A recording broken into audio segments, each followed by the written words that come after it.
വാഹനങ്ങളിൽ കൂളിംഗ് ഫിലിമുകൾ ഒട്ടിക്കുന്നതിനെക്കുറിച്ചുള്ള ഹൈക്കോടതി വിധിയെക്കുറിച്ചിട്ട് വന്ന റീൽസാണ്. അതിൽ പലർക്കും ഉള്ള സംശയം എന്ന് പറയുന്നത് അത് ഇന്ത്യ ഒട്ടാകെ പ്രാബല്യത്തിലുള്ള ഒരു നിയമമാണോ എന്നാണ്.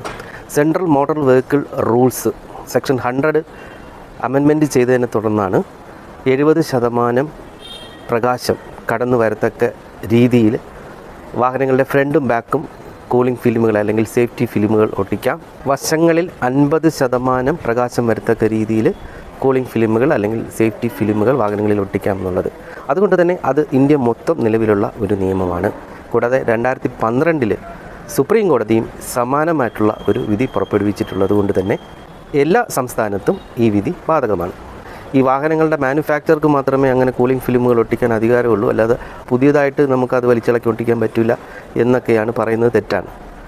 ആ വിധിയിൽ കൃത്യമായി പറഞ്ഞിട്ടുണ്ട്, നമ്മുടെ പഴയ വാഹനങ്ങളിലും ഈ വശങ്ങളിൽ 50% സുതാര്യത വരുത്തിക്കൊണ്ടും മുമ്പിലും പിറകിലുമുള്ള ഗ്ലാസുകളിൽ 70% സുതാര്യത വരുത്തിക്കൊണ്ടും നമുക്ക് ഒട്ടിക്കാം. 70% എന്ന് പറയുന്നത് എങ്ങനെയാണെന്നൊക്കെ ഉള്ളതാണ്. പ്രകാശം കടന്നു വരണം എന്ന് പറഞ്ഞാൽ മനസ്സിലാവുമല്ലോ, 70% സുതാര്യമായിരിക്കണം എന്നുള്ളത്, അല്ലെങ്കിൽ 50% പ്രകാശം കടന്നു വരണം എന്നുള്ള വാക്കാണ് ഞാൻ റീൽസിൽ ഉപയോഗിച്ചിരിക്കുന്നത്.